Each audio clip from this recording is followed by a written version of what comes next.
사드 배치에 대한 보복인 중국의 한국 관광 금지가 오늘부터 전면 발효됐습니다. 또 오늘은 중국의 소비자의 날이기도 해 한국 기업들이 긴장하고 있습니다.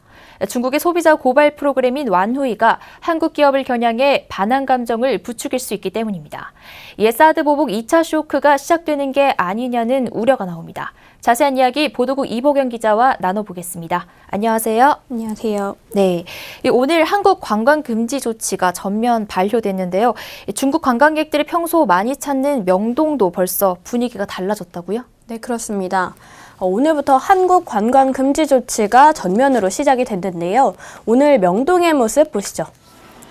이 한창 때 명동은 여기가 중국인가 싶은 생각이 들 정도로 중국인들의 말소리가 가득했는데요. 곳곳에 중국인이 보이긴 하지만 중국인들의 말소리가 확실히 줄었습니다. 이 상인들은 메르스 때보다도 훨씬 심각하다는 분위기를 전했고요.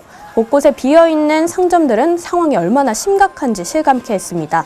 특히 화장품 가게 안에는 항상 중국인들이 줄을 서서 계산을 할 정도였는데요. 오늘은 한산한 가게가 많은 모습입니다. 이 소공동의 롯데면세점의 경우에는 촬영이 불가능하다고 해서 영상을 보여드리지는 못하는데요. 저희 기자가 직접 가본 결과 통행이 힘들 정도였던 예전에 비해 확 줄었다는 느낌은 분명했다고 합니다. 네, 들어보니 정말 심각한 상황인데요. 그럼 이 한국 관광 금지 조치 자세한 내용에 대해서 좀 들어볼까요? 네. 개인 여행을 제외한 중국 여행사를 통한 한국 관광이 전면 금지되는 건데요. 지난 2일 중국 국가여유국이 주요 여행사를 소집해서 15일부터 한국 관광 상품 판매를 전면 중단하라는 지침에 따른 것입니다. 이 지침에 따르면 한국 단체 관광이 금지되고 크루즈선도 오늘부터 입항이 금지됩니다. 이 개인 여행은 가능하지만 중국 여행사를 통한 중국인의 비자 대행은 불가능합니다. 오늘이 한국 관광금지 D-Day지만 이미 3월 초부터 타격은 가시화돼 왔는데요. 오늘부터는 그 충격이 본격적으로 나타날 것이란 우려가 큽니다. 실제 대한항공은 내일부터 다음 달 23일까지 38개 한중 노선 중 8개 노선, 79편을 감축합니다. 또 아시아나항공도 오늘부터 다음 달 말까지 모두 90편의 운항을 감축합니다. 네, 그리고 오늘이 중국 소비자의 날인데요. 이날에는 이 중국 CCTV의 소비자 프로그램 완후이가 외국계 기업의 저승사자로 활동한다고 하는데 한국 기업들도 긴장하고 있다죠? 네, 그렇습니다. 매년 3월 15일 소비자의 날을 맞아서 관영 CCTV가 소비자 고발 프로그램 완후이를 방영하는데요. 중국 내 기업들을 취재해서 생산 제품이나 서비스에 문제가 없는지 집중 조명해서 고발하는 프로그램입니다. 여기서 고발이 되면 소비자의 외면은 물론 해당 기업과 국가 신뢰 추락으로 이어져서 큰 타격을 받습니다. 2011년에는 금호타이어가 집중 포화를 맞으면서 매출이 반토막 난 바도 있습니다. 이런 완후이가 중국 현지 시간으로 오늘 8시, 우리 시간으로는 9시에 반영이 되게 됩니다. 올해는 어떤 기업이 언급될지 아직 알려지지 않았는데요. 롯데를 비롯한 한국 기업들이 포화를 맞을 수 있다는 우려가 나오면서 업계가 바짝 긴장하는 모습입니다.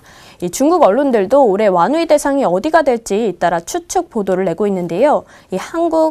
중국 상하이의 최대 한인 교민지인 상하이방에 따르면 현지 언론인 구동중국은 롯데마트가 3.15 완후이에 방영되지 않으면 용납할 수 없다고 강조했습니다. 또 지성재경망 역시 롯데가 주인공이라는 기사를 보도했습니다. 또 동방제부망은 올해 완후이에 어떤 기업이 지목될 것인가 라는 제목의 기사에서 삼성 스마트폰을 거론하기도 했습니다. 네, 하지만 지난주 박근혜 전 대통령의 탄핵이 있고 나서 중국이 사드 보복 수위를 좀 조절하고 있다 이런 얘기도 나오는데요. 앞으로 보복 수위가 좀 줄어들 수 있을까요? 네, 탄핵 이후에 관영 언론의 보도 태도가 확실히 달라지긴 했습니다. 한국의 차기 정부에서 사드 정책이 변할 수 있는 만큼 중국이 사드에 대한 보복 일변도가 오히려 역효과를 낳을 수 있다라고 우려를 하고 있는 것으로 판단됩니다. 중국 관영인 환구시보는 13일 한국 관광은 개인의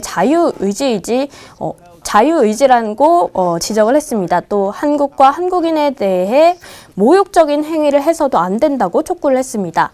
또 한국 기업을 대상으로 한 소방 점검과 위생 점검도 잠시 멈춘 상태입니다. 그렇지만 오늘 이미 관광 금지 조치가 실행이 됐기 때문에 관광 관련 사업의 피해는 분명해 보이고요. 이 피해가 더 확산될지 여부는 오늘 완후이 방송에서 우리 기업이 다뤄질지 여부와 이번 주말에 미국 국무장관인 틸러스 방중이 분수령이 될 것으로 보입니다. 이 렉스 틸러스는 이번 주말 중국을 처음 방문하는데요. 사드 문제는 한미중을 관통하는 동북아 안보 현안이기 때문에 논의를 비켜가기는 좀 어려울 것으로 보입니다. 이어 내달 초에 예정되어 있는 트럼프 미국 대통령과 시진핑 국가주석의 첫 정상회담에서 양국이 사드 문제를 어떻게 조율하느냐에 따라서 중국의 사드 보복 조치가 변곡점을 맞을 것으로 예상됩니다. 네, 지금까지 사드 배치에 대한 중국의 2차 보복이 우리 경제에 미칠 영향에 대해 이보경 기자와 이야기 나눠봤습니다. 오늘 말씀 고맙습니다.